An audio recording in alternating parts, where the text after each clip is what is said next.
Okay, welcome Diego and Andres, and welcome Lexi, and welcome Lauren, and hopefully others will show up too. Um, Today, the plan is actually, I don't have a long list of things because we don't really have things to do, but we have an important day. And that is right here. So the things to do today, again, not too many, is Q&A and then practice problems. My feeling is that lecturing just before the exam, I don't think helps you. I think what's more important is to practice exam type problems and kind of see it, how to approach it, strategies, things like that. So let me ask you, are there any questions about anything? Any questions that you might have?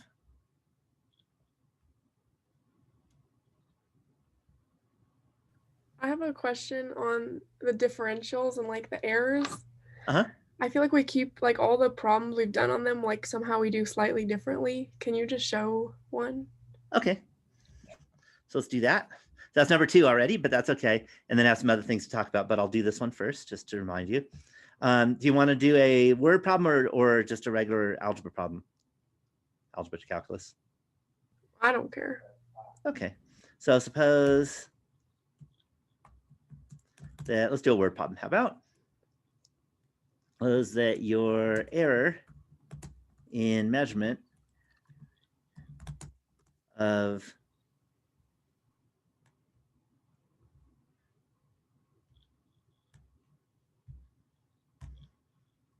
the radius of sphere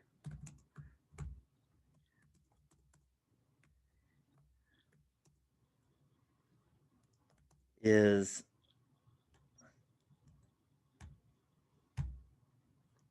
at most 0.3, how about millimeters?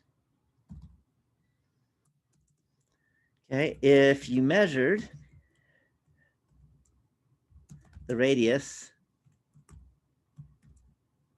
to be, let's say 12 millimeters, what is the approximate about relative error? Or maybe I'll do percent because you have to do relative to do percent. Percent error in the volume. So something like that? Yeah. Okay, so we look at that, and what's the first thing that we're gonna definitely need to do? The volume equation. Yeah, so you gotta remember the volume of a sphere. So let's start with that. Let me pop in an equation. I'm gonna call it V because that's standard. And you may not remember, but it's 4/3. Oh, that's right. I have to remember what it automatically does fractions. This system doesn't. So 4/3 times pi r cubed. Okay, and that's just the volume. I'd ask you if you have questions, but that's just the volume formula. There's nothing there. Okay, so what we want to do is we want to measure we want to measure the approximate percent error in the volume. So to find the approximate percent error in the volume, well, if you remember, let's see, just to remind you, because you might have forgotten, percent error, I'm going to do it in general, so I'll use y because that's what you're more used to, is that, so in y is dy over y times 100%.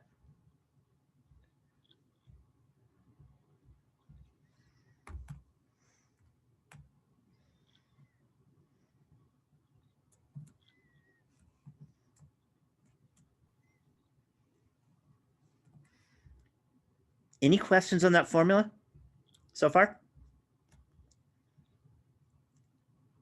Make sense? Okay, so now we just got to find dy, and we got to find y.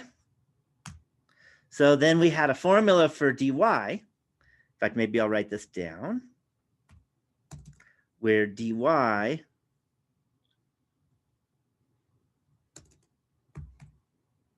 is equal to f prime of x dx.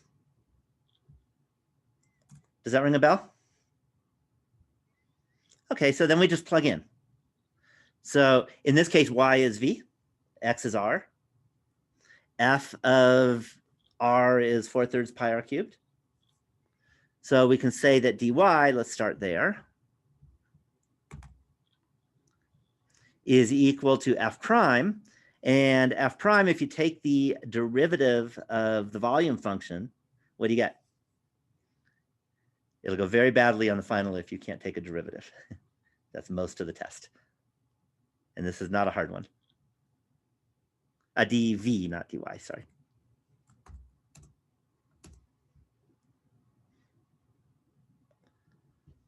So what is the derivative? And again, it's good practice for all of you to, get that derivative down. So what do you get for the derivative? Yeah, 4 pi r squared. Yeah, 4 pi r squared.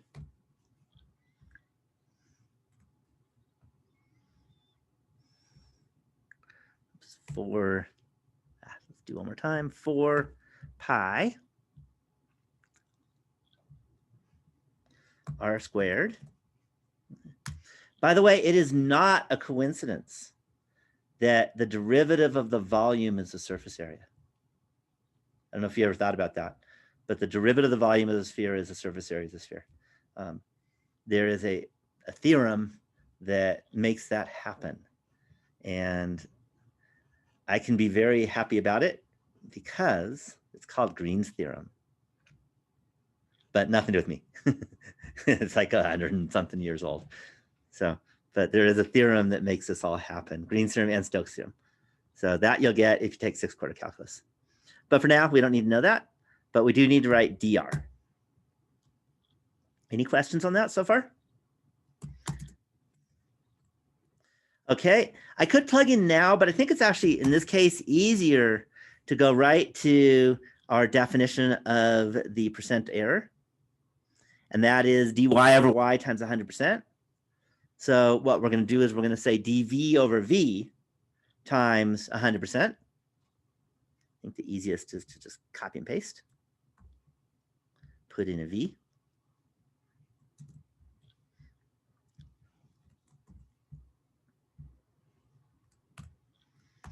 And you'll see in a minute why it's easier to do it this way. In this case, it's not always true, but in this case, it's easier. So dv is 4 pi r squared dr. So let's make a fraction.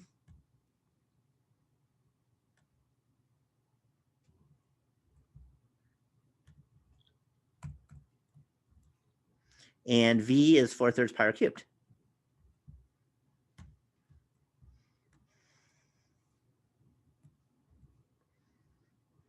Times 100%.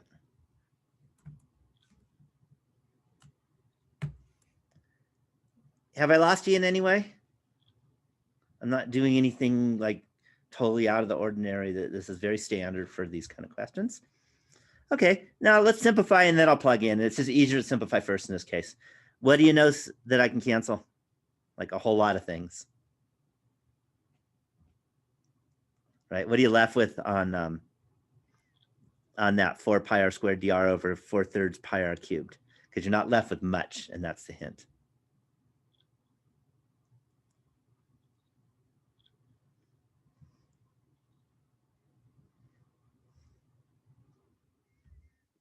So basic algebra, and it's really beautiful. What do you get? That totally simplifies.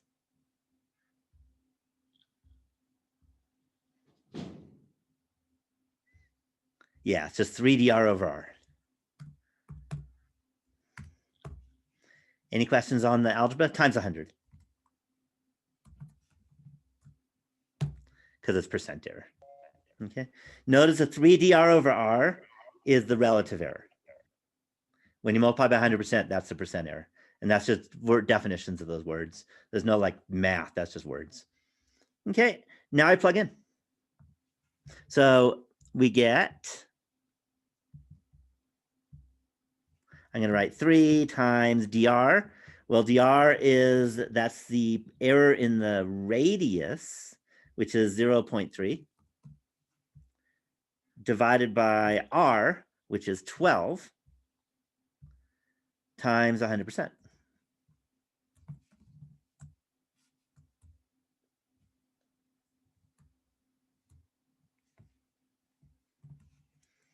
Okay, and that is basic arithmetic.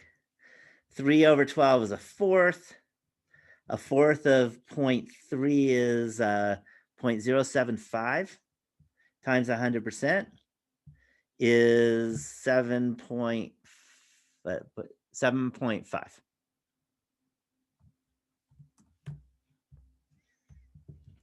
Okay, and again, on the test, I've embedded that calculator. So I don't expect you to do all this arithmetic in your head, but if you want to, you can. But the calculator's there for you. Did that help, or is that not what you wanted to see? Yeah. Okay, so that's an example of a percent error problem. And again, if it was relative error, it'd be exactly the same without the 100% there. So that wouldn't be, there's really no main difference there. Okay, just a note on the Q&A, I thought I'd mention a few things. I always like to give you time, although you better know anyway, because I talked about it last time and the time before. And that is the final exam is on Monday. And it's not the normal time. It's 8 a.m. It's not 8:30. Okay, and don't shoot the messenger. The college has a schedule of finals and I have to go by it. In fact, originally I was able to get the college to make this a 9 o'clock class instead of 8:30, but for some reason they changed it without asking us. So if you have to wake up early in the morning, don't blame me. That was not my choice. But, and similarly, the 8 in the morning is not my choice, but 8 in the morning is when the final starts. It is going to be, in terms of the process, exactly the same as the exams. So you're going to pop your computer up. I'm not going to be on Zoom. I will be checking my email in case a disaster happens. And then you're going to open it up. It's going to go through the proctorio thing that you're used to. And then you can do the test. And then you're going to have 2 hours. So 2 full hours to do it. So it's actually, you have a little longer, I think, because I think the other test you had 1 hour and 40 minutes or 45 minutes. So you have 2 hours for the final, and then it closes. So make sure that you set your time right. Don't spend like all your time on the first 3 problems, or it'll be bad. So if there's one problem that you can see is going to take a really long time, skip it. But jot down that you skipped it so you go back to it, and then do all the problems that you can do and make sure you get them done. And then go back to the really long one that's torturing you. That's my suggestion. And that way you don't leave problems blank that you could have done without an issue. Okay, it's always best not to leave anything blank, but you don't want to have to be rushed because of one long problem and rush the whole test and just, it could be a disaster. So it's much better, again, if there's one problem that is just killing you, just move on. I would put it on a piece of paper, because I recommend, scratch paper. Go back to this problem. Just don't forget. And that way you can go back to it. The other thing is, before you submit the test, make sure that you look at your answers to all the problems and make sure that you didn't make a copy and paste error when you erase something, because I can only grade what I see. Okay, I can't say, well, you left it blank, but obviously you must have had the right answer that got erased. No, I can't do that. So make sure that you look at the problems, because again, it's with technology, things get weird. I'm not doing anything on purpose to be mean, but things get weird. So make sure you do look at the questions before you hit the submit button. On the quizzes, some of you, that happened to you. And the good news is the quizzes weren't worth much, but the final's worth a lot. So you don't want that to happen on the final. Any questions on that idea?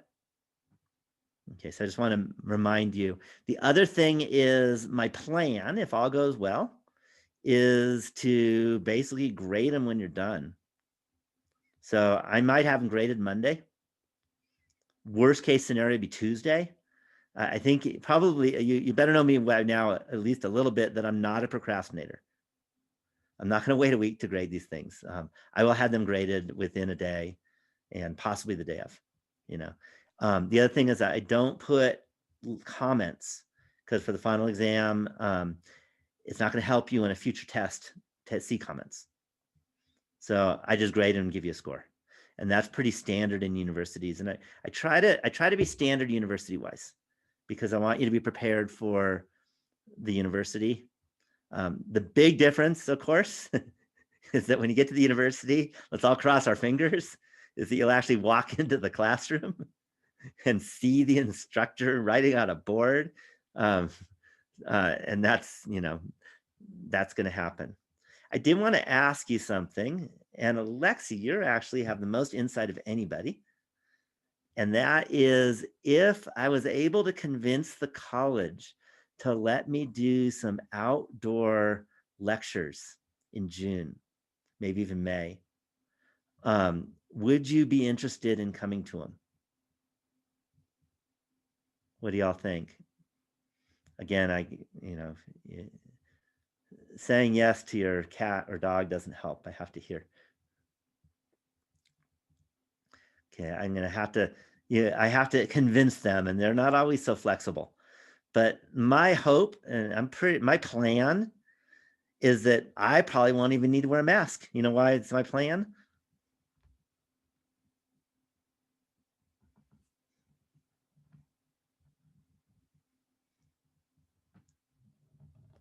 Because I'm going to be vaccinated.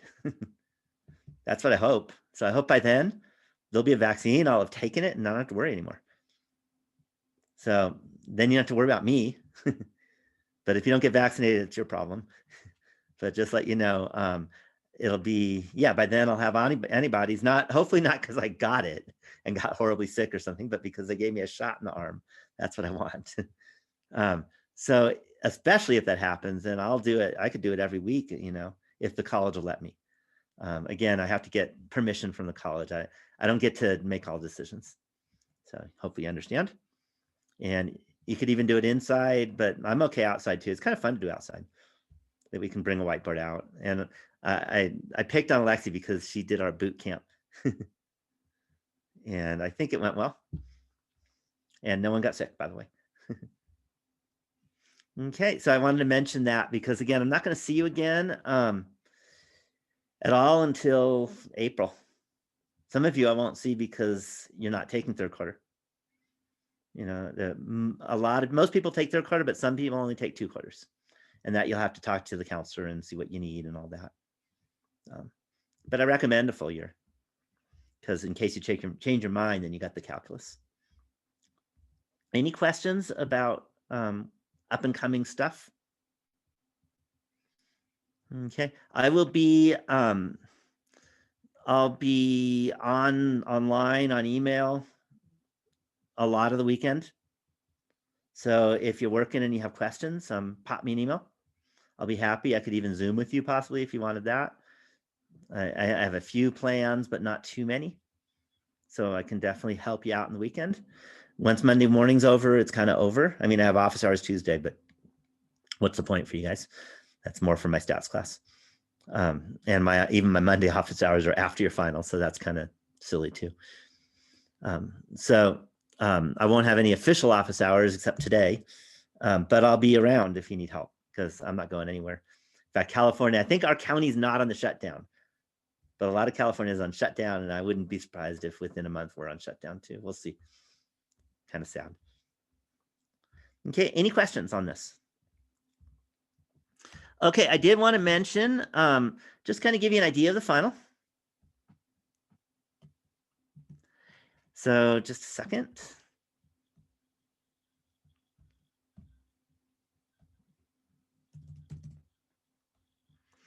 So I'm going to go over it without you seeing it because I don't want you to see the final.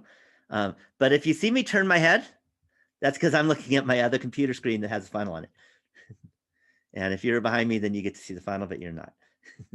So just let you know, you all know what the first question is.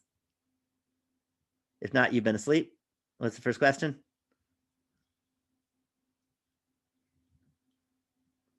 Yeah, you put your name, but it's not just put your name, but put your name to certify that you're not cheating. Okay, that's the main thing.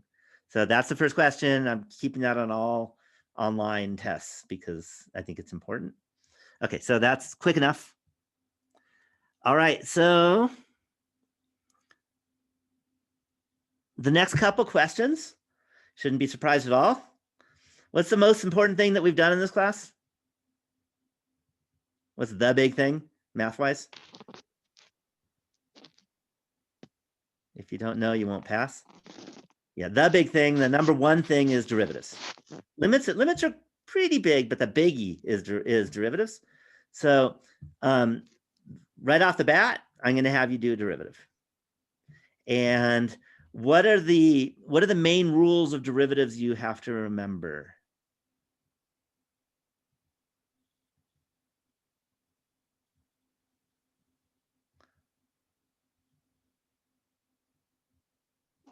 What are the main rules? Yeah, product, quotient, the one that's even more important, chain. And there's one that's even more important, but since you know it so well and you don't have to think when you do it, you probably don't even think you're doing it when you're doing it. And that's the power rule.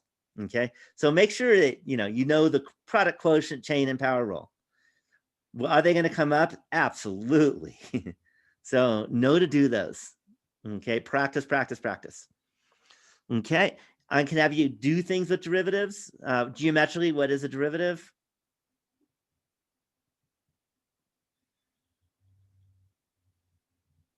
Yeah, slope of the tangent line. So you should be able to find a slope of a tangent line. You should be able to find an equation of a tangent line.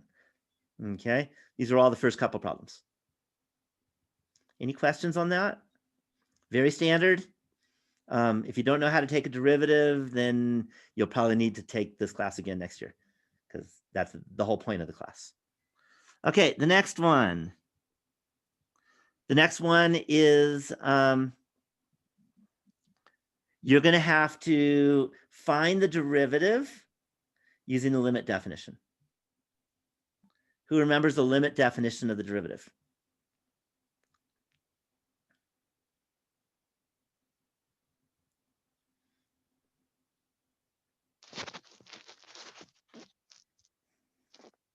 Nobody? I know it's been a while, but it was really important. Yeah, you get the idea. There's except for the main three letters at the beginning, which is limit. Limit as h goes to 0 of f of x plus h minus f of x, all in parentheses, by the way, and then divide by h. Okay, so things that you should remember how to do. So you should remember, say, foiling for polynomials. You should remember rationalizing it, not rationalizing, finding common denominator if there's a denominator involved. You should remember the multiplying by the conjugate if there's a root. Do you remember those algebra tricks? Okay. So by the way, here's what you're not allowed to do. You're not allowed to use L'Hopital's rule because then you're actually not using the definition of the limit anymore, the limit definition. Then you're actually finding a derivative without the limit definition. So this is not a L'Hopital's rule problem. You can't do that. Okay, any questions on what to expect for that problem? Very standard problem. Okay, the next question is I give you a picture. Okay, and what I really mean is a graph. And then I ask you stuff about it that involves calculus. So what kind of stuff should you know how to do that involves calculus?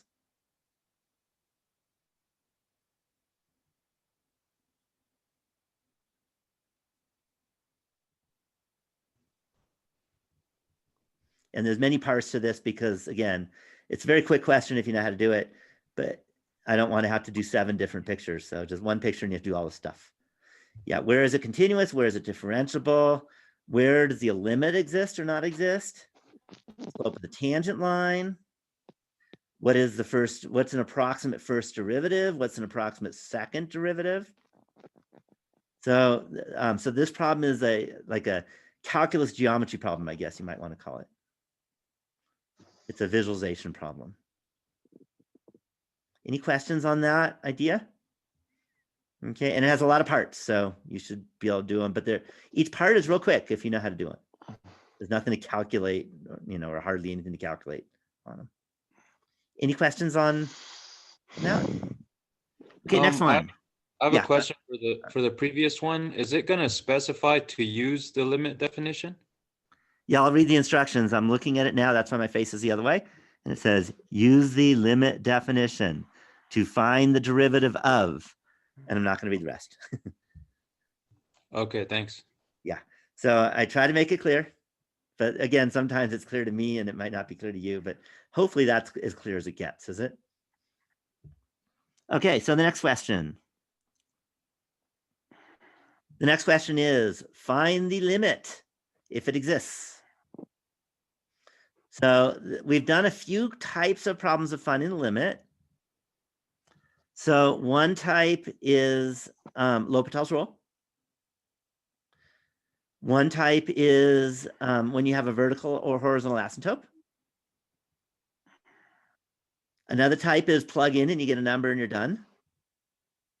Another type is do algebra.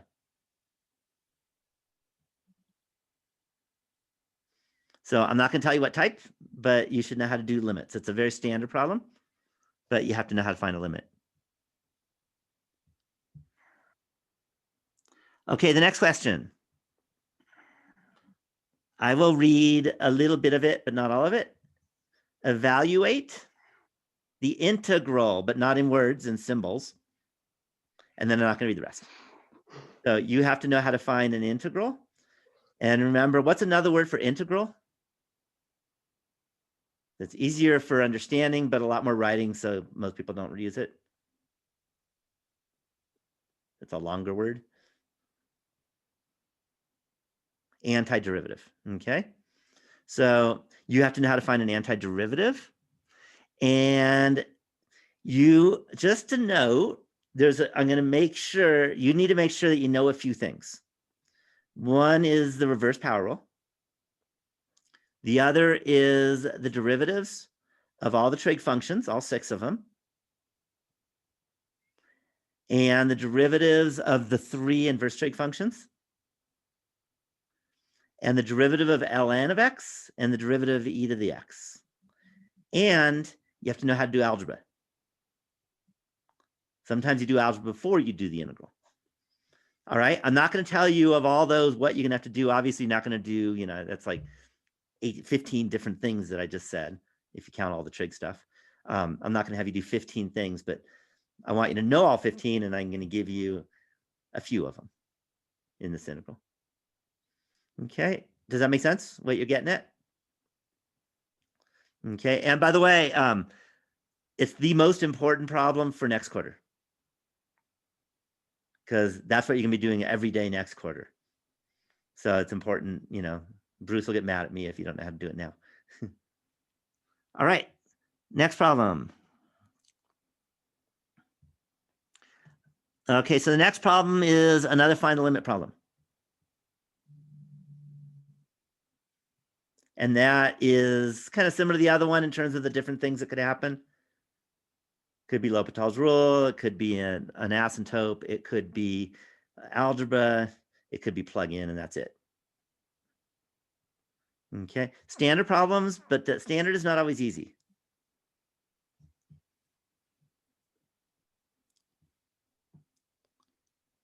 Okay, so the next question. The next question is a little bit like somebody's project. That's why I like to say it. My memory's not good enough to know exactly who did what at this point. But it's a position, velocity, acceleration problem. You should know the relationships between them. You should be able to find critical points. You should be able to decide when it's fastest or, when it's farthest. So in other words, that's going to be a, first derivative test or second derivative test. Okay, and setting a derivative equals 0 first. So it's going to be that kind of stuff with a velocity, acceleration, position problem. Any questions on that? Okay.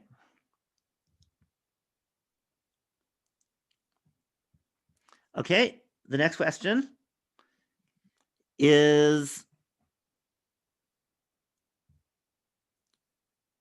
it's either going to be, because I don't want to tell you which one, it's either going to be a differentials problem or a related rates problem.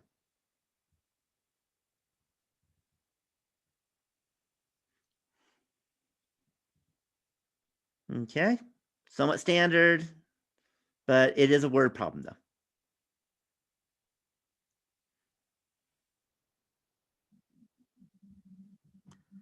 Okay, the next one is either going to be, and the reason why I'm doing either is what would happen if I gave you every type of problem that we've seen in class?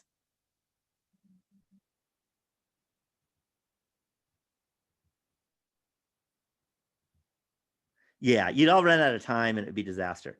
So I can't give you everything. So that's why I'm doing, you have to know everything for studying, but when it comes to the exam, you're not going to be asked everything. I just can't do it. Okay. See, when I was at San Diego, I could have done it. Anyone know why? Their final exams were 3 hours. Yeah, but I'll tell you, it was so tiring at the end when I was a student there. I don't know if it still is, but it was then 3 hour finals. Okay, so the next one is either going to be a find the derivative of an implicitly defined function or find the derivative of an inverse function. Do you remember those sections that we had?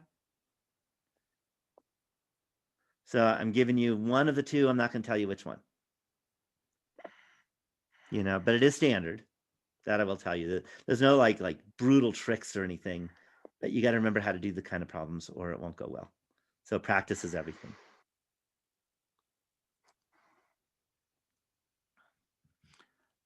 Okay, the next one is going to be either a word problem that's a maximum minimum kind of problem, or it's going to be an econ problem. Econ meaning economics. So I'm not going to tell you what type, but again, I can't give you every kind of problem. So it's going to be one of those two. And the next one is it's the last problem, and it's the problem I put on all my tests, actually. Pretty much in just about every class I teach. This kind of problem. Any guess?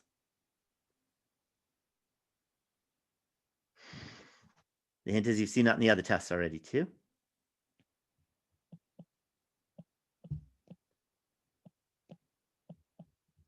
Yeah, true, false. Okay, true, false. Because those are understanding questions instead of the, just calculation questions. And that's the test. Sound reasonable? So you know what you're getting at. And hopefully between now and Monday, you practice. Okay. By the way, what should you be doing at like 7:30 in the morning on Monday?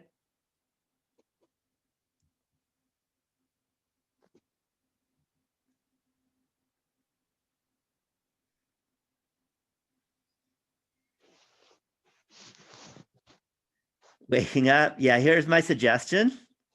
My suggestion is eat and use the restroom and have coffee if you're a coffee drinker. But basically take care of your body. Okay. You shouldn't be studying just before because that doesn't really do much for you. This isn't a big memorization kind of class. Have you noticed that? There's a couple things to memorize.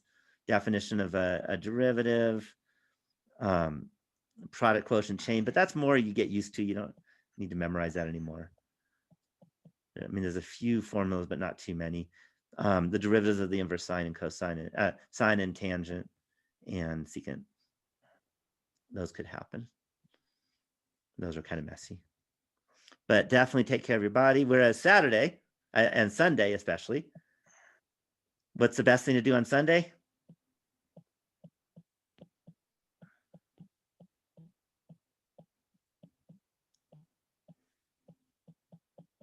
And that is, yeah, spend the entire day practicing. When I was a student, I'd wake up in the morning. Kind of the way I did it is that if the sun was up, then I was working and getting ready for my test. That's kind of how I did it when I was a student, and it worked well. It was a lot of hours working, but I got it. Of course, in December, it was always, it would be less than in June, but not where I was. I was in San Diego. And down south, there's not much of a difference sun-wise, not like here. So definitely lots of hours. Don't just assume, you got it a month ago, so you still have it. It doesn't work that way. You definitely want to practice. Okay, are there any questions about what to expect for this exam? Questions? And as you're thinking about it, I'll mention a few things in terms of the rules of the exam. I do not expect you to put everything in beautiful math format. Okay, if that's fast for you and you're good with that, go for it. But if that slows you down, don't do it. Like, if you're going to be doing an integral, you don't have to go into the equation editor and find that integral. Just write int, and that's good enough. Okay, make it easy for yourself. And you could use a little caret in the 2 for a square if you want, if you need to for that. So you don't have to make it pretty. That I don't grade on pretty font for the test. Okay. On the other hand, the projects, I wanted that to be, nicely presented, because that you have lots of time, you're working together, you have a lot, what creative sources of technology. Here you don't. Here you just have Canvas and that's it. Which does a lot, but it's kind of a pain for a lot of things. So you're not graded on beauty, you're graded on correctness and communication. And that's what I grade on. Just let you know that. Okay. And the other big deal is I grade on the steps you do to get to your answer. So if all you show is the answer and there are a lot of steps, then if there were 4 steps in your answer, then you're going to get 2 out of 10 points because you didn't do any of the steps. And that was 8 of the points, and then 2 points for your answer. So make sure you show your steps. And when I say the steps, do you remember the steps that I require and the steps I don't require? Do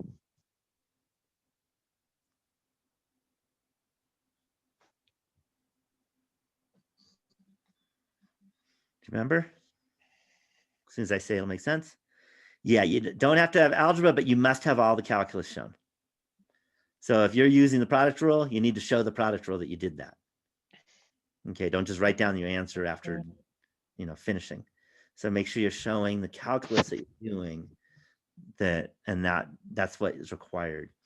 And just like the 3rd exam, I have embedded that I call it David Lippman calculator because he's the one that made it.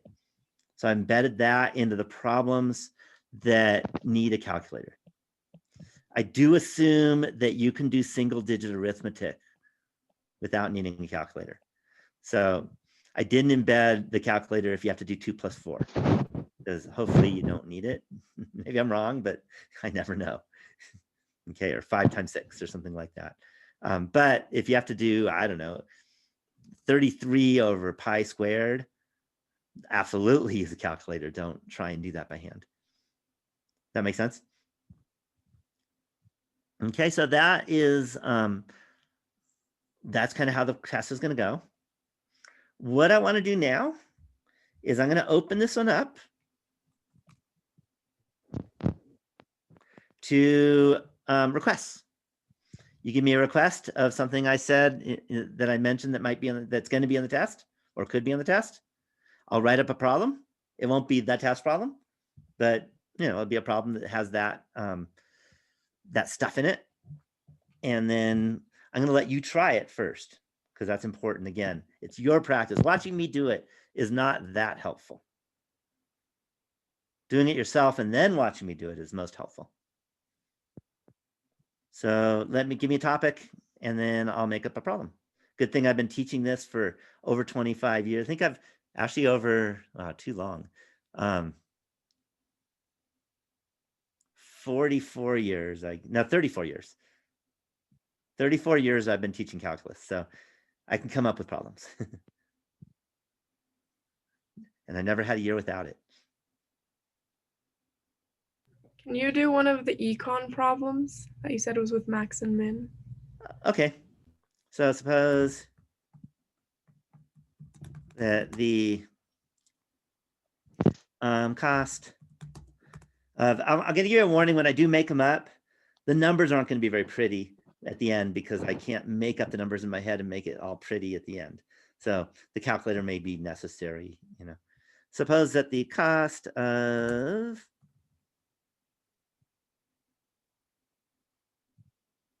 maintaining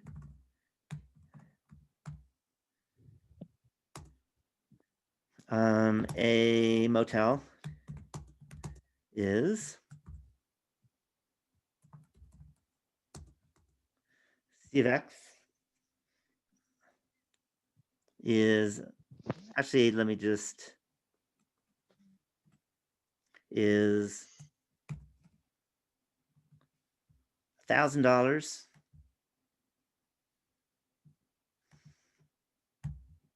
actually write fixed cost. Again, since I'm making it up, I'm gonna have to add words as I go. Is $1,000, and in addition, it costs $40 per room that is checked out or rented. $40 per room. Occupied is the right word. That is occupied.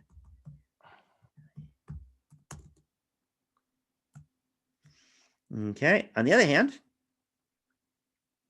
the hotel or motel charges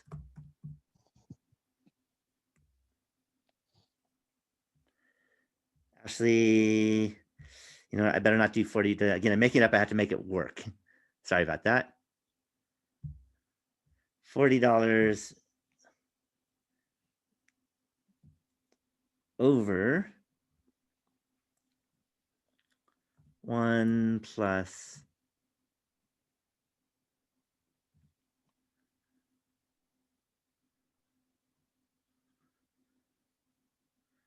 1 plus, let's see, X over 2.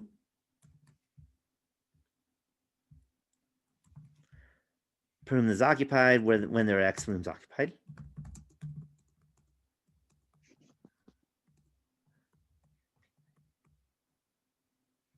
Mill charges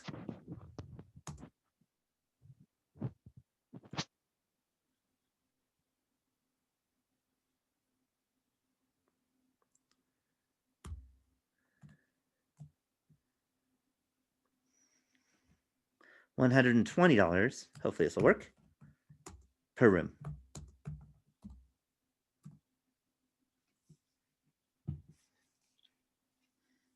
Okay, and let's see, I gotta double check that this works.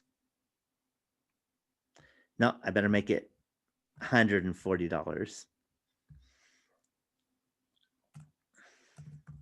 What should the hotel charge? Motel, sorry. Per room. And of course, since this is business, to maximize profit.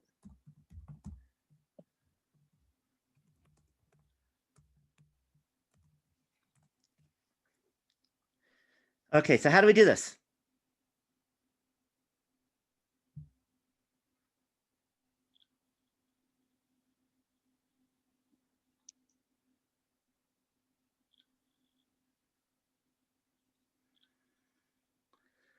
Let me double check this works. Again, making that is hard because it might end up having not an answer.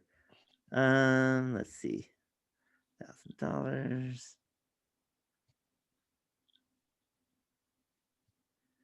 140 plus X over 2, just a minute.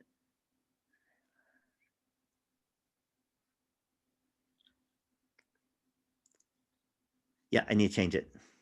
Sorry about that. That needs to be a minus.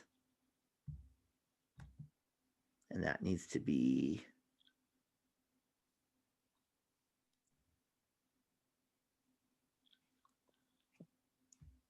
right. No, it needs to be. Just got to get it just right. Otherwise, it won't work. Sorry, it takes a moment to come up with these. Okay, so I got to get one that works so you'll actually get an answer. So 140 plus X over 2.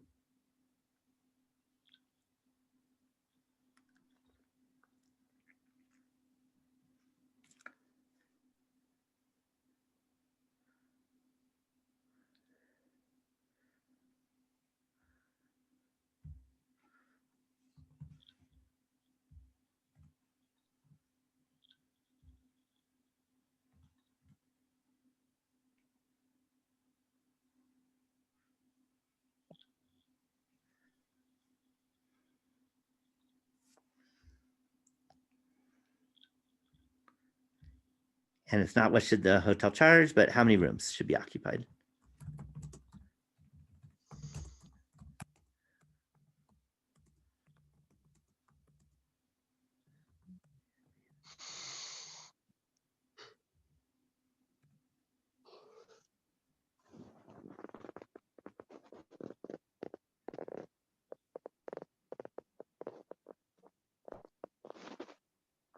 Okay, this might work, but we'll find out. Again, making these up takes some time. In a real test, I massage it until it works, and then I give it to you. So you don't get to see all of that stuff, the behind the scenes work. All right, how do you do? So I'm going to give you a moment or two to see if you can do this. Just a few minutes. At least set it up. If everything is right.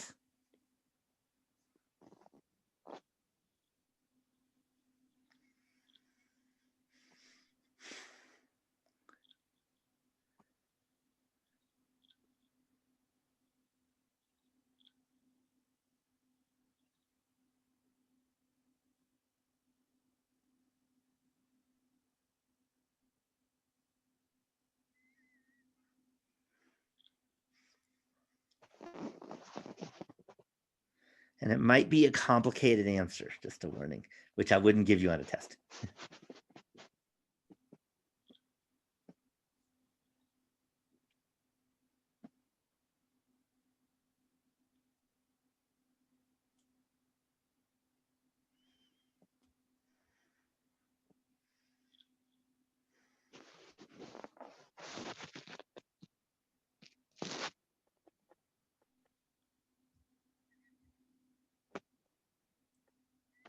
And at least we could set it up. Again, this may not come out nice for the algebra.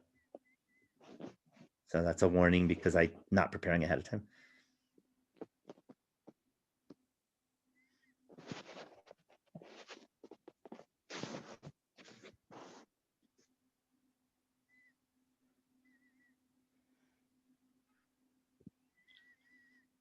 Okay, I'll give you about 2 more minutes. How's that?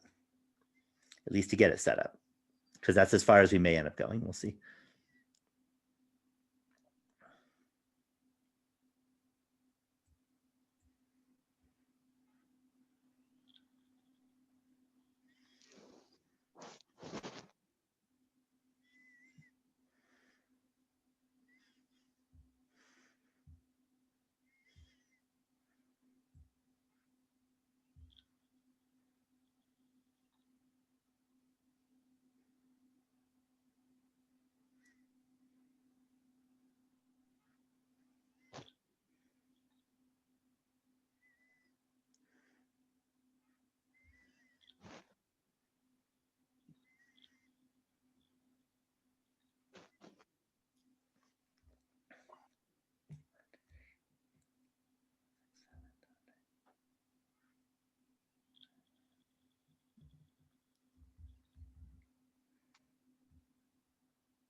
Okay, let's take a look at it. So what's the first thing we should do?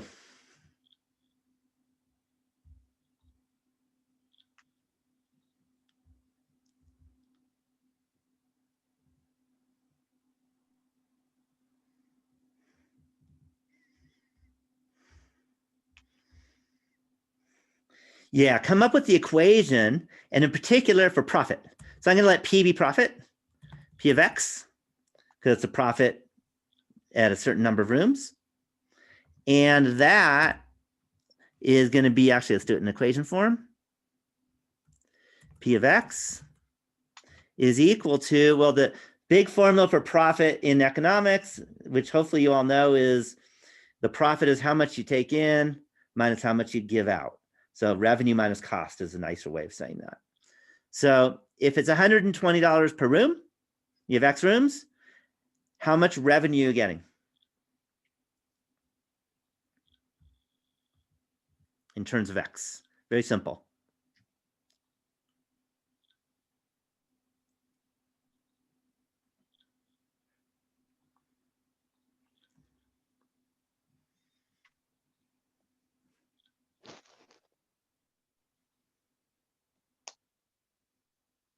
I don't see y'all jumping in.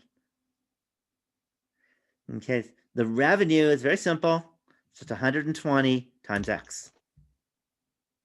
Not minus X, but times X, right? If it's $120 per room and you rent out 10 rooms, you're making 120 times 10 or $1,200. Does that make sense? Nothing tricky there. Okay, then it's going to be minus the cost. Now the cost, we have the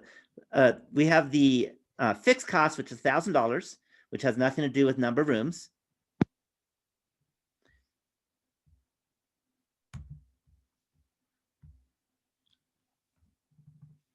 And in the real world, that comes from things like your rent if you don't own the motel but you're managing it. It could come from advertisement. All kinds of things are fixed cost. Taxes can be fixed. Okay, then we're going to go. Also, you're going to have to pay $140 over 100 minus X times X. So that's 140X over 100 minus X.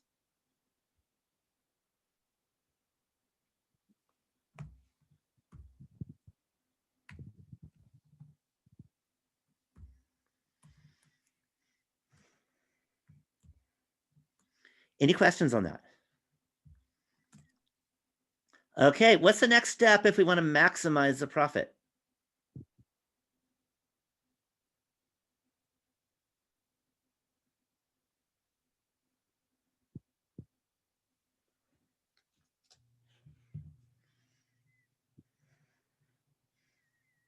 Here's the hint, the whole point of this class. Yeah, we take a derivative. So now what we're going to do is we're going to find the derivative of P of X. And I find copying and pasting and adjusting is the easiest usually. So P prime is equal to, what's the derivative of 120 minus X? Very simple.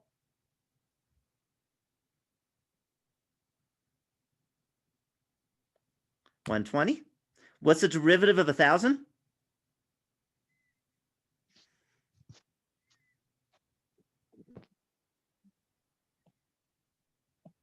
Right, 0. So that part's gone.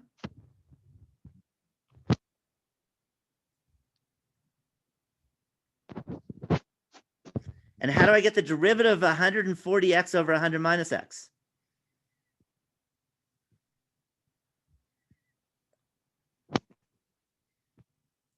What do I have to do?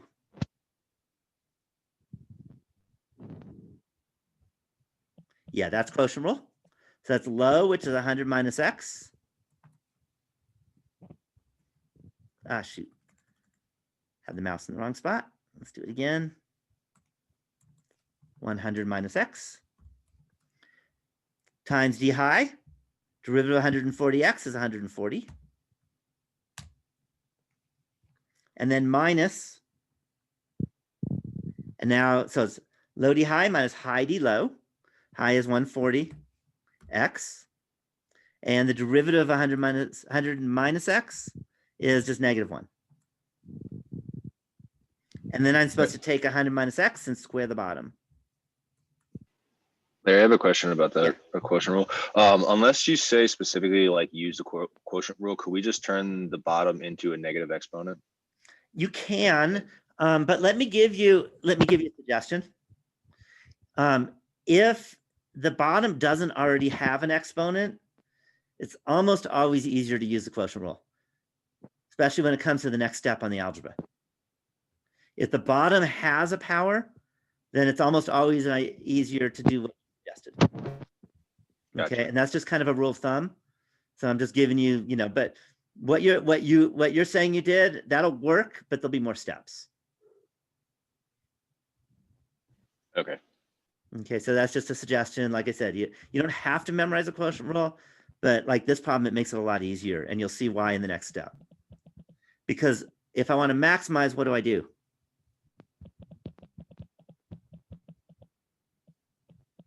What do I do with this derivative? Set it to 0. Yep. So we go equals 0.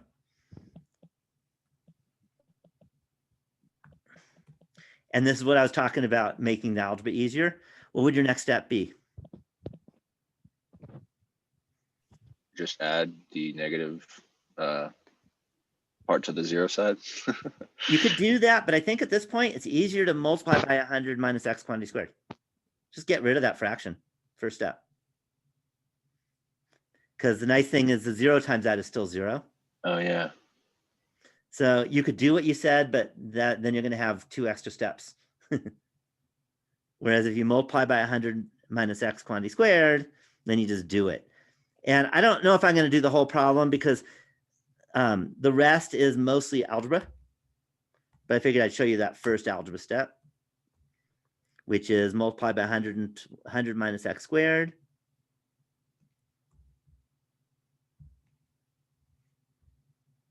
And you still get that, and get rid of those parentheses now.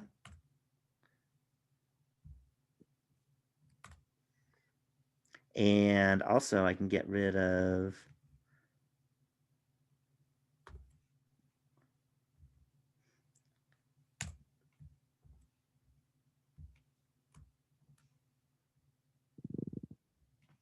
that parenthesis, and there we go. Okay, and I don't think I want to waste your time spending the whole time doing algebra today, but how would you do this if you had to continue?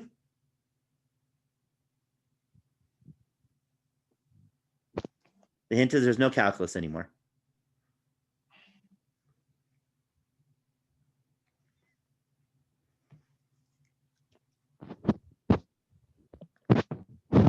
Yeah, you'd multiply it out, and then you'd use the quadratic formula and get an answer. I mean, unless you really want to see it, I can do it, but I think it's better to do some more problems than to spend a lot of time doing the quadratic formula. But it is basic algebra at this point. If I were to give you if I were to give this on a test, then if it was this messy, I'd make sure everything kind of canceled. It worked out really beautiful at the end. Just let you know that. If there's really messy algebra, worry. There could be messy numbers, but that's because you get a calculator. So I don't feel guilty. So if I asked you to multiply e times pi, that's a really messy number when you're doing it. But with a calculator, it takes 2 seconds, 2 seconds, 5 seconds if you're slow. Okay. Any questions on, is this kind of what you want to see?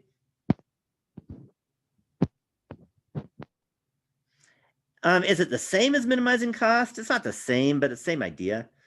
I mean, if you want to minimize the cost, you just wouldn't have this part of the equation, 120x, because that was the revenue. So I'd say it's similar to minimizing cost, but it's not exactly the same, but it's the same idea. And then instead of P, you'd probably call it C for cost. You probably wouldn't call it P. But yeah, it's a similar kind of problem. Okay, what else would you like to see? Let's move on to the next example problem.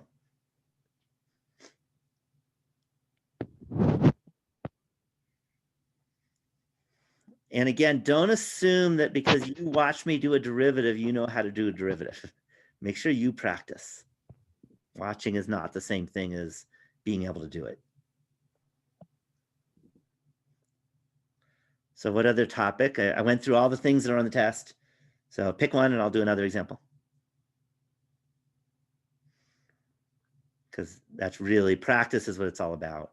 I'm not going to lecture on new theory because that doesn't help you.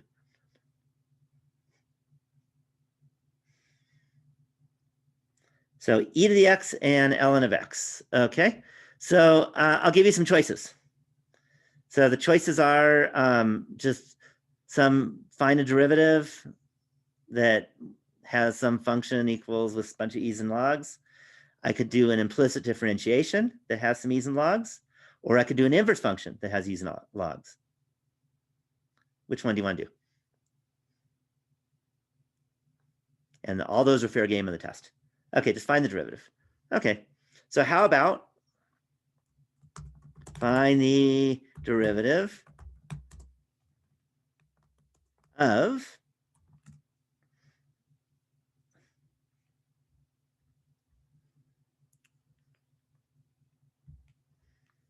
f of x equals, how about e to the, just for fun, 3x times the natural log of the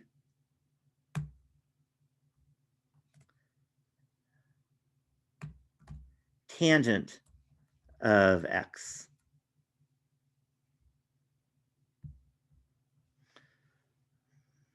All right, I'm going to give you 2 minutes. Shouldn't take longer than 2 minutes to do it, but it shouldn't take, if it takes you 2 seconds, then you did it wrong. So somewhere in between 2 seconds and 2 minutes. I'd say 10 seconds and 2 minutes, actually.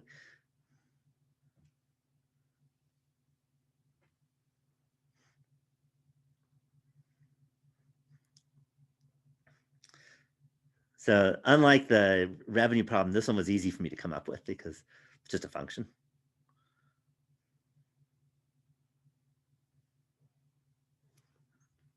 I know you didn't ask for tangent, but yeah, might as well put tangent in.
Okay, hopefully that was enough time.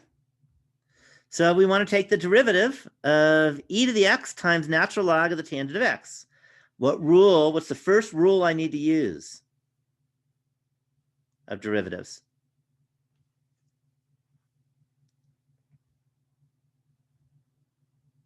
Yeah, product rule. And what I recommend, this is not a calculus thing. This is a typing thing. Is when you're using the product rule, what I recommend is copy and paste twice. So I'm going to copy it. I'm going to put a plus. Just makes it a little faster to type. I'm going to paste it again, and then I'm going to adjust. Does that make sense? So that saves a lot of time, by the way. And then I'm going to take that f of x and make it f prime of x, and now adjust. So what I need to do is I need to take the derivative of the first. The first is e to the 3x. What rule do I have to use to take the derivative of e to the 3x? Chain rule. So I got to take the derivative of 3x. That should be easy. What's the derivative of 3x?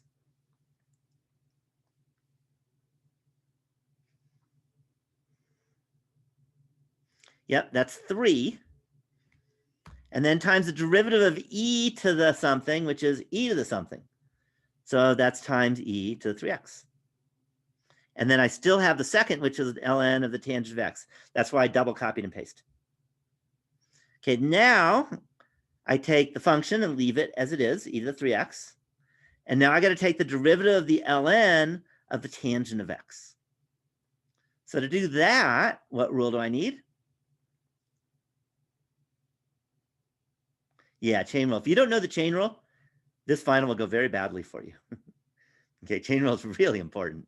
So now I take the derivative of the tangent of x. What's the derivative of the tangent of x? Again, have it memorized, flashcards, whatever it takes to get that down.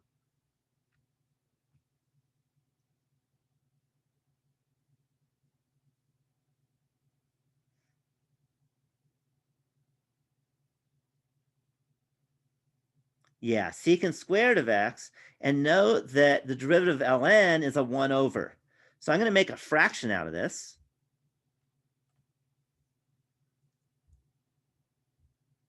And the top, it's the secant squared of x.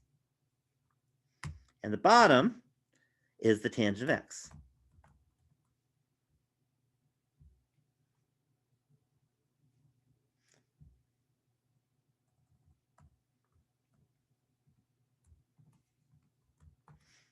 Do I need to simplify?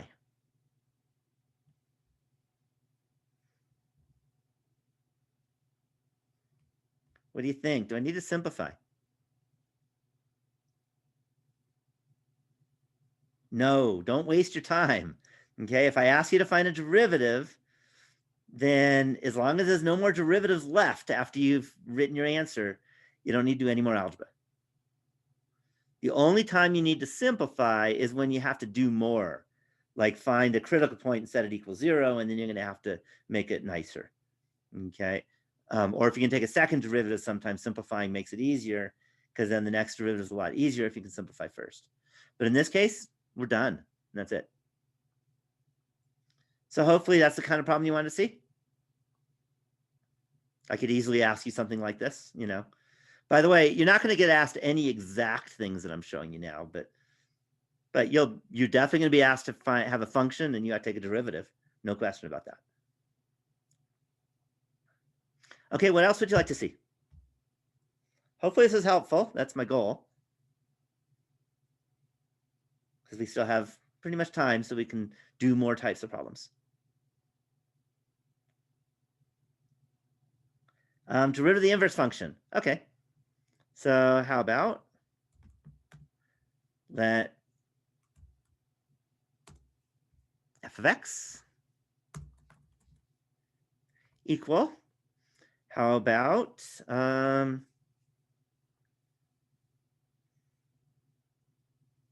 cosine of x plus x squared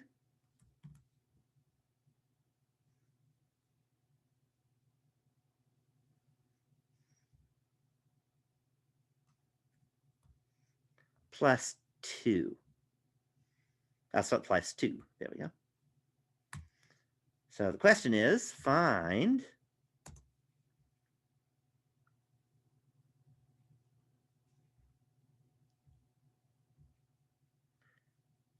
d over dx of f inverse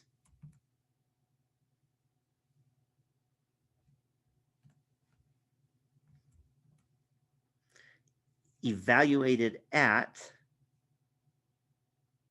3.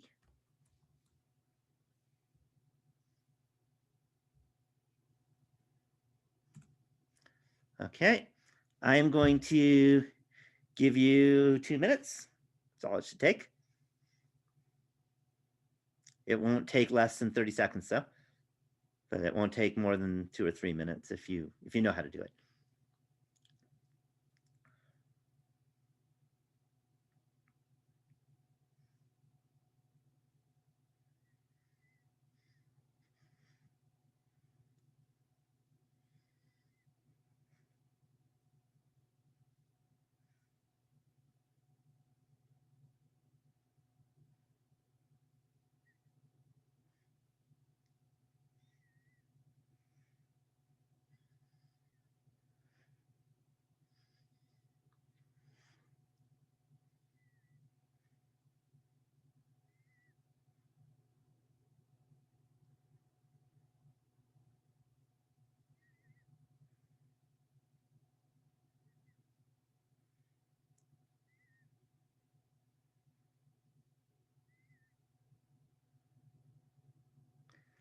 Oh, this may not work.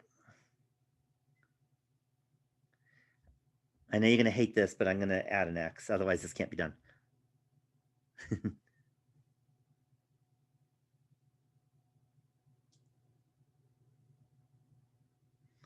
I know it doesn't look like I did much, but I actually did a lot.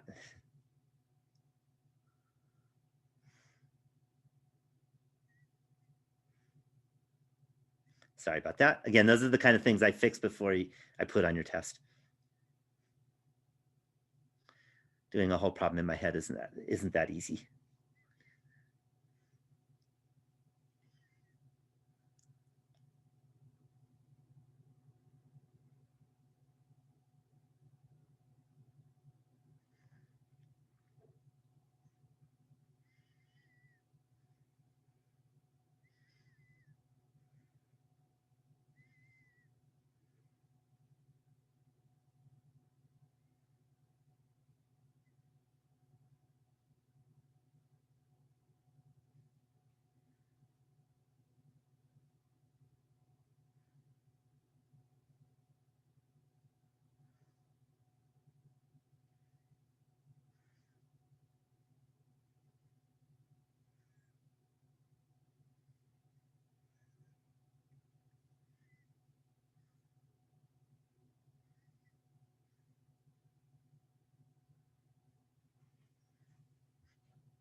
Okay, I think I want to give you a bit of some words of advice.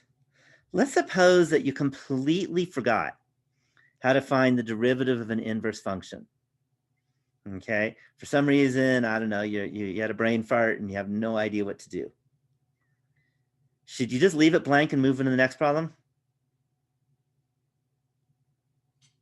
No. So let me tell you what you should do in this class. Okay.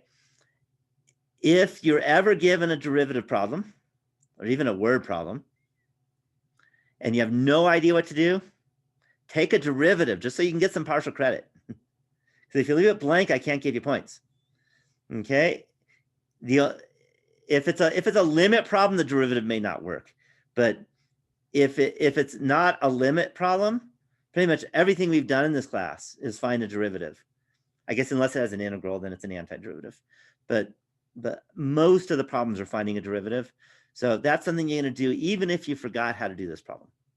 And then at least I can give you some points, not full credit, but at least I can give you some points for taking the derivative. And that is actually the first step in finding the derivative of the inverse function, is you just find the derivative of the regular function.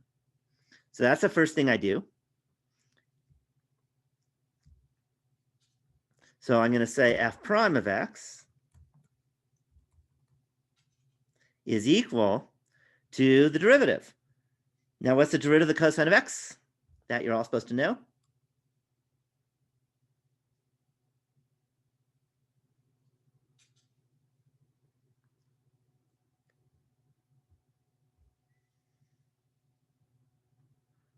At least you're supposed to know. Yeah, negative the sine of x. Okay, and then plus the derivative of x squared is, again, that should be easy. These should be like no work at all. Derivative of x squared is,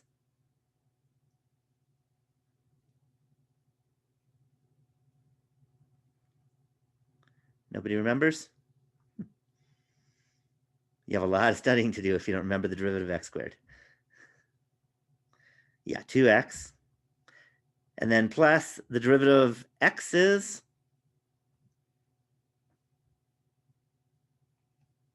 1. And the derivative of 2 is 0, so it goes away. Any question on the first step? The second step is to find f inverse of 3. So let's do that.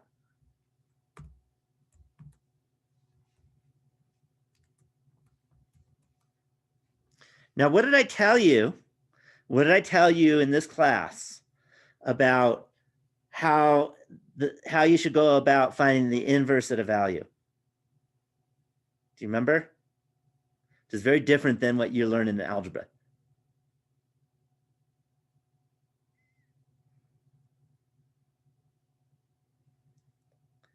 Yeah, table, just try easy numbers until you get lucky, okay? By the way, if you think you can switch x and y on this and solve, you're dreaming. It's not gonna happen, got it? Okay, this isn't one that will work. But instead, what's the easiest guess that you might wanna make? It's the easiest number to plug in?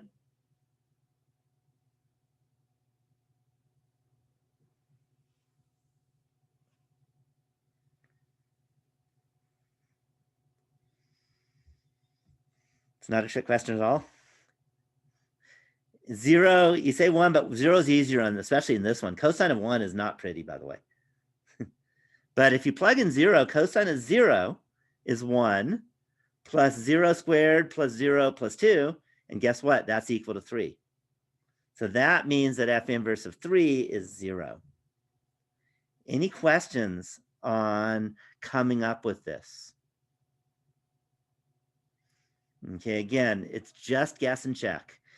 Okay, finding an inverse of something like this as a function is literally impossible in what's called closed form. But it's really easy to plug in 0 and see what happens. And if that doesn't work, then you try 1. If that doesn't work, try -1. Okay, you're not going to have to go very long until you find it. All right, now we got to put it together. Now comes, do you remember the formula for the derivative of the inverse?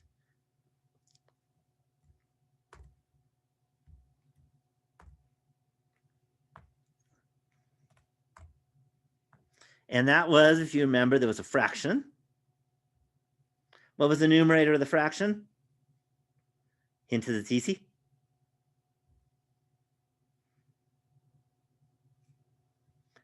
Yeah, 1 over. Okay, and now it is, I'm going to write it as d over dx because I think it's easier to say it that way.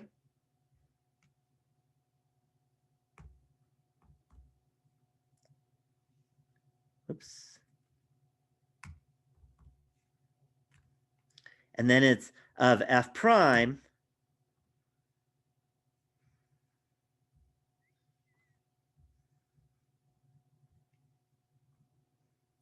of f inverse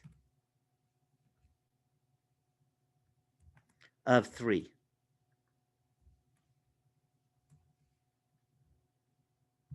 Let's do this and make it bigger so you can see it better. And let's go here. There, now you can see it all. Any questions? Oh, do you know what? Not d over dx of f inverse. I got an extra prime in there. Sorry about that. So it's d over dx of f inverse of 3. That, now I just put it together. So I'm going to do it one step at a time.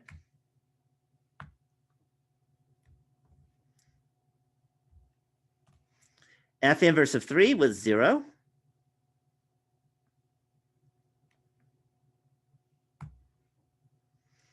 And the derivative of f is negative the sine of x plus 2x plus 1.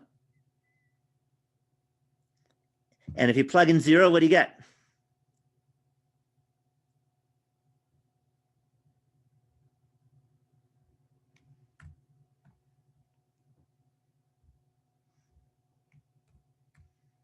Yep, you get 1. And 1 over 1, I hope you don't need a calculator for that, is 1. Okay, by the way, my original without the plus x, you end up getting undefined, and I didn't want to do that to you. Any questions? I don't know if this is what you want to see, but there's an example of find a derivative of an inverse function. Any questions on that example? Okay. Good, good. What else would you like to see? There's still a lot left. How do you determine the second derivative from a graph? That's a good question. So I think this one I'm gonna have to draw, and then we'll look at it, I think is the best way to do it in terms of, online stuff. So let me go to drawing.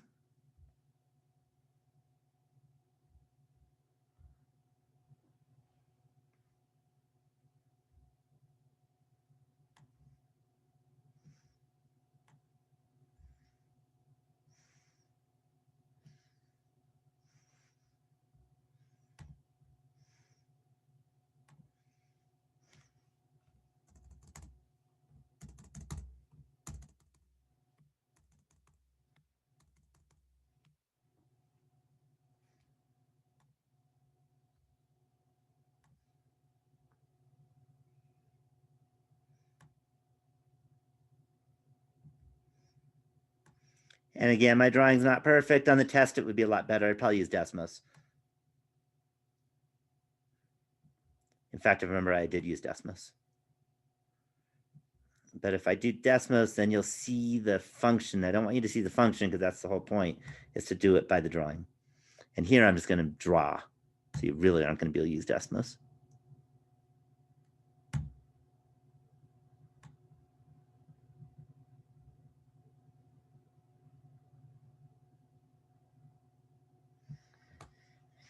Okay, that's nice and pretty. Now let's hope it lets me do it.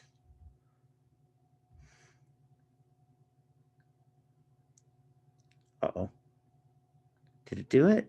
Oh no.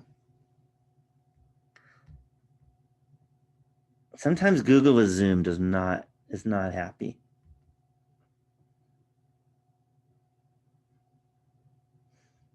I did the save. Is there anything else I can do? All right, let's try something different. Got one more idea.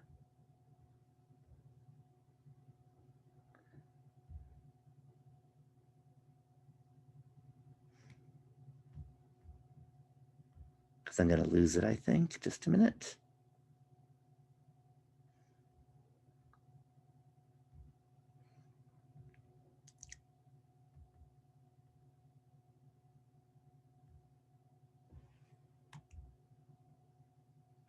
No, did that.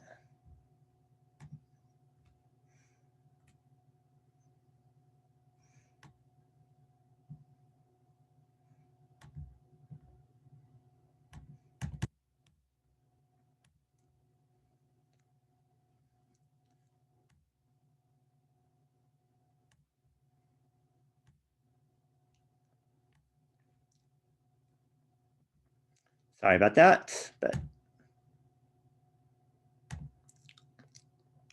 it was mean to me.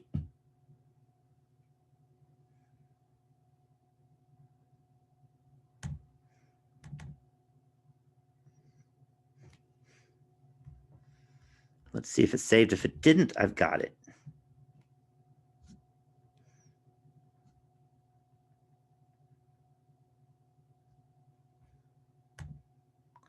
No, it didn't. So that's okay. There we go. I did a screen capture.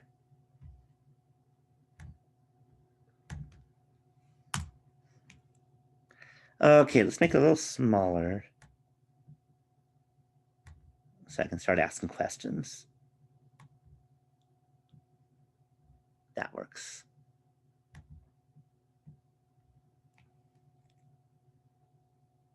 Still a little bit smaller. Okay. So now, approximate the second derivative.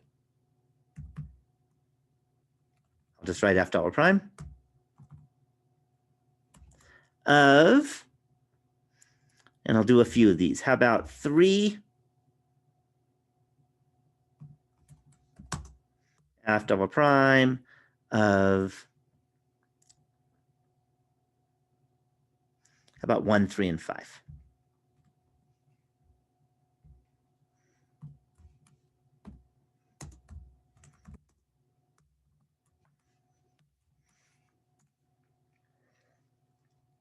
Okay, so let's see. I'm going to give you a minute. Hit control as soon as it zooms out. That might have worked, but this worked too.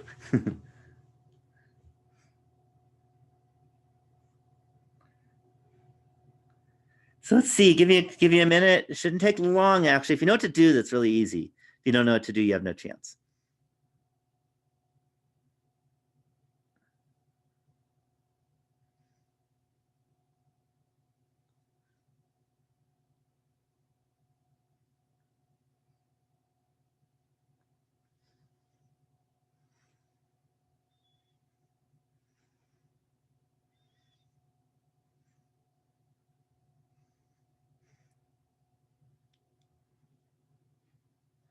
Okay, and I'm not looking for an exact answer. It's just an approximation. But there's definitely wrong answers.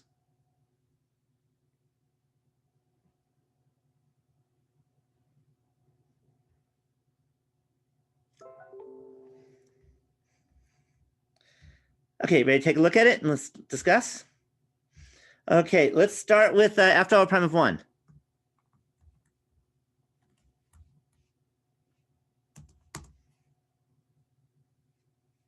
All right, well, f double prime of 1, hopefully you can tell me that it's right, that there's the point right there.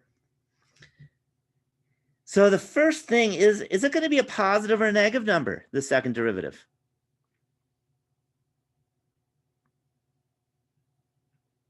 Or 0?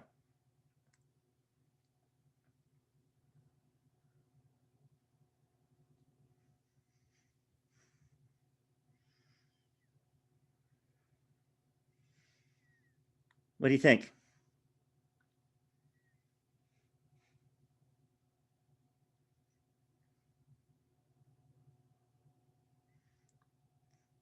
Okay, let's take a look at this. So let's think geometrically, because that's what we're doing. We're just looking at it. What is the concavity? Is this concave up or is this concave down at this point? Or is it neither?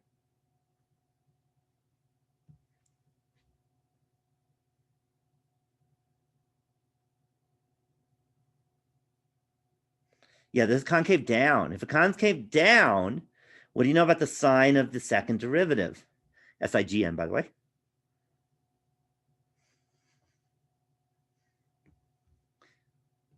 So if it's concave down, the sign is negative. So it can't be a positive number. So that's what I mean by approximate. Okay, I don't need the exact number, but you should at least know that it's negative. Okay, you could look and say, well, if you look left and right a little bit away, that is a pretty steep slope here, not quite as steep slope here. The slope is definitely decreasing, but not that sharply. So it might be, I don't know, 0.3. I'm just guessing. Might be 0.4, all I know. Okay, f double prime of 3. Is that going to be 0? F double prime of 3, we're here at the top. Is the second derivative 0 there?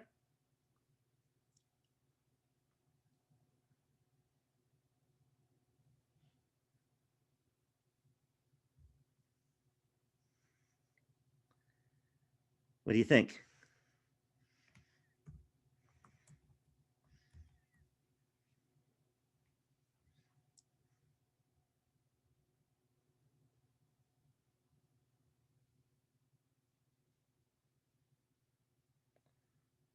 Did I lose the negative? Yeah, I said negative and I didn't write negative. Thanks. Thanks a lot. So it's negative, f double prime of 1 is about negative 0.3. How about f double prime of 3?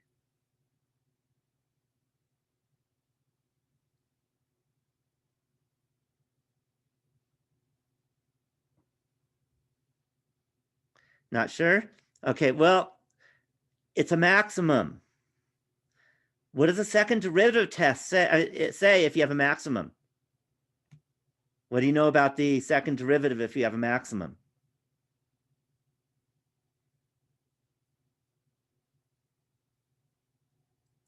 Yeah, typically negative, unless it completely flattens out. Okay, but this one doesn't. This one goes up and then it goes down. And there's a pretty abrupt change. Okay, it's not like ultimately abrupt, but it's pretty clear that you're going up and then you're going down. You're not going up and then just leveling for a while, you know, you're literally up and down. So that might be more like 2, negative 2. How about f double prime of 5?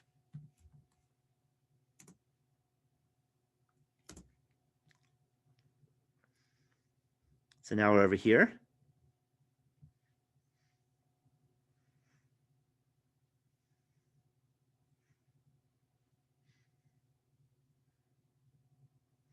So what's that going to be?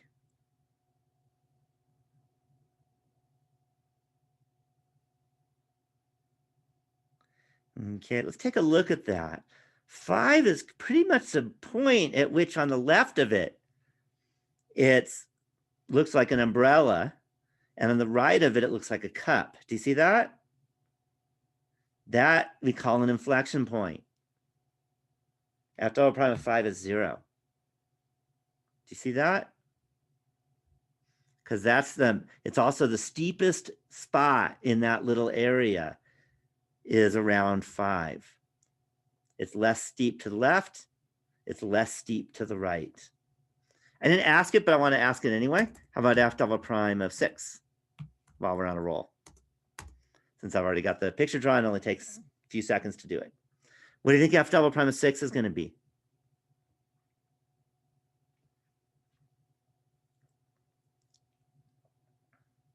Yeah, that'll be positive. That might be 1 or something like that. Okay. So I'd mark you off if you got the sign wrong for sure. Okay. If you wrote -3 instead of -2, that's fine. But if you wrote 2 instead of -2, that's not okay. Or if you didn't know that it was an inflection point, didn't write 0 for f double prime of 5, that's not good. Any questions on the second derivative visually? Okay, we still have some time. So I can do another question. Might have time for one more, 2 if there's a lot of time, but probably 1.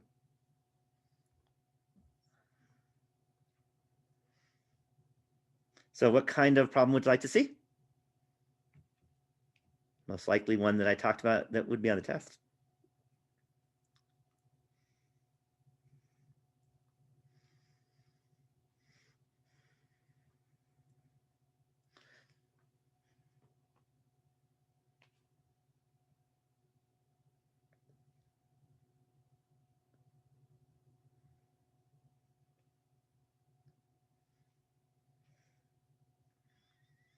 And I do want to warn you, just because I didn't do it today doesn't mean it won't be on the test, because I'm only getting the ones you asked.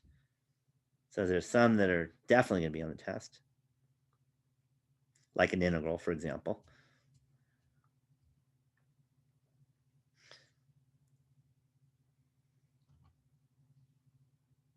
And a limit definition of the derivative. There's some that I said for sure on the test.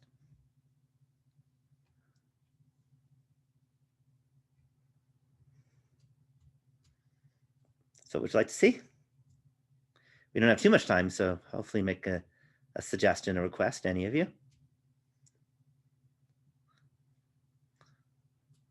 Can we do a derivative with limit definition? Okay, I'm going to give you a choice though.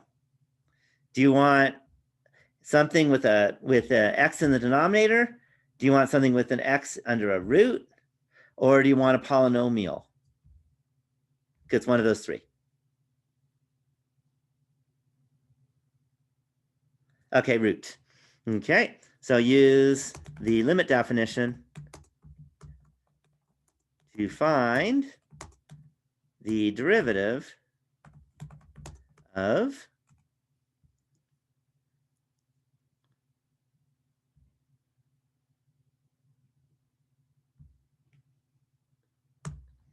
f of x equal, how about the square root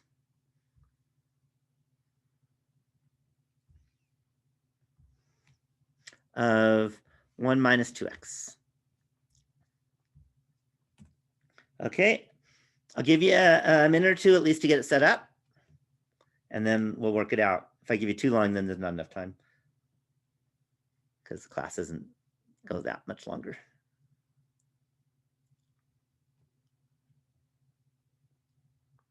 And again, what you're not allowed to do is use the chain and power rule. This is limit definition only. I'll even start you off because it definitely starts out with a limit.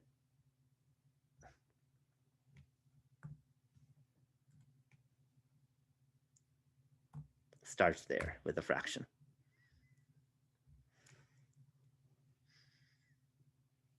So give it a shot.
Okay, let's take a look.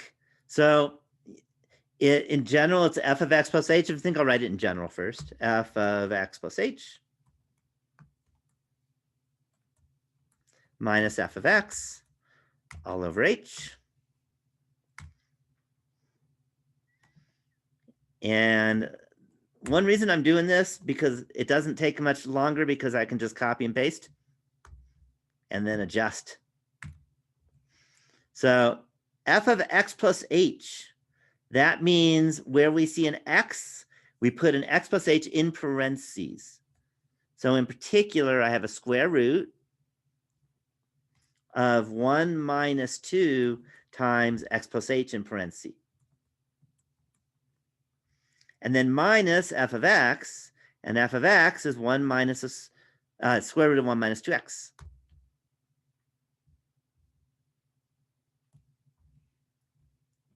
All over h. Okay, who remembers the algebra technique to handle these kind of limits?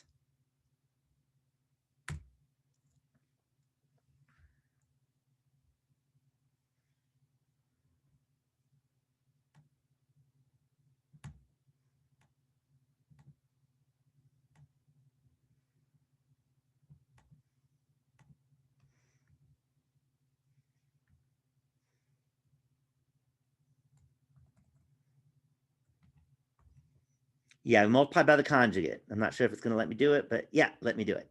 Okay, so that minus becomes a plus.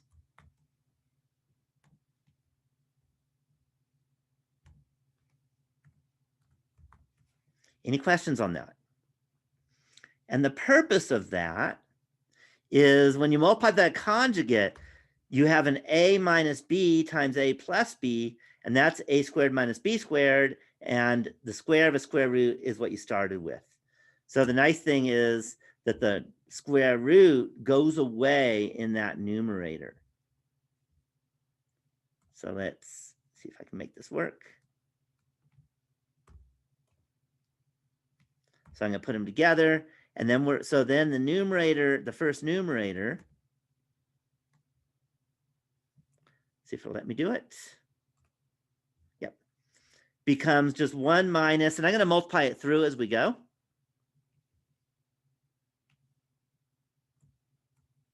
1 minus 2x minus 2h. And then it's a minus 1 minus 2x. So it's a minus 1 minus a minus is a plus 2x.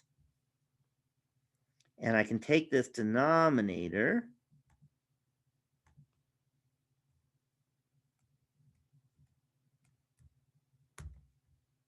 and put it here. And get rid of the second fraction. Any questions so far? Okay, what does this numerator become? The hint is it's pretty nice.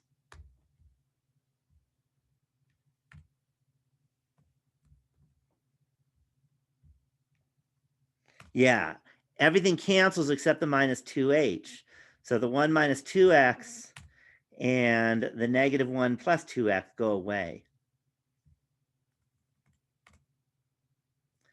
Any questions on that? Okay, then I can take this guy. And what can I do? What algebra step can I do next?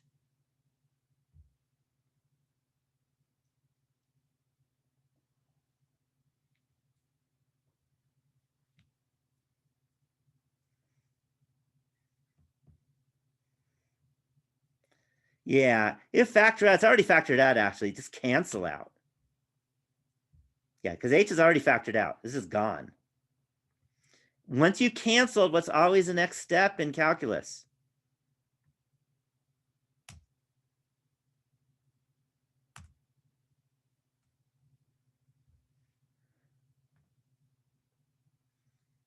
What do you do after you cancel?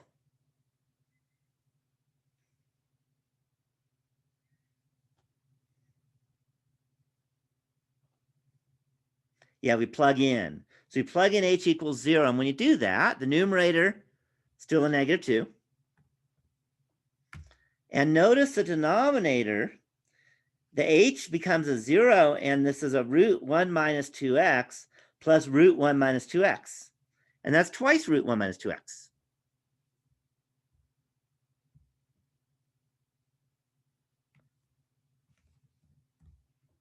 And technically we're done, but this just wants to be simplified.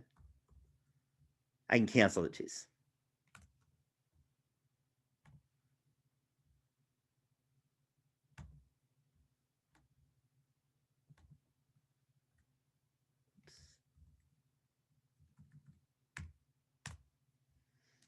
And there's the answer. What's the easiest way of checking your work?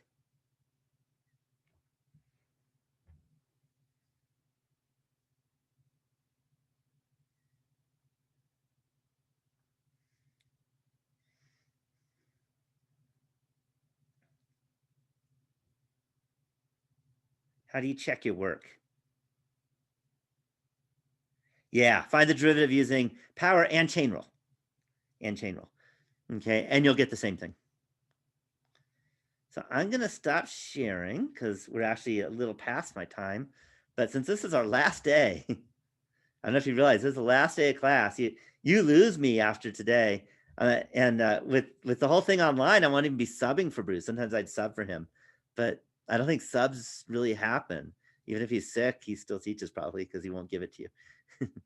Hopefully he won't get sick though. But I may not see you again, except for possibly my neighbor over here. But I may not see you again until spring. So I hope you do really well on the final exam. And I hope you do well in the calculus class. Hopefully you remember what we did today, what we did in this class, so that you can succeed and do derivatives backwards because that's next quarter. So I'm going to stop the recording, but thanks a lot.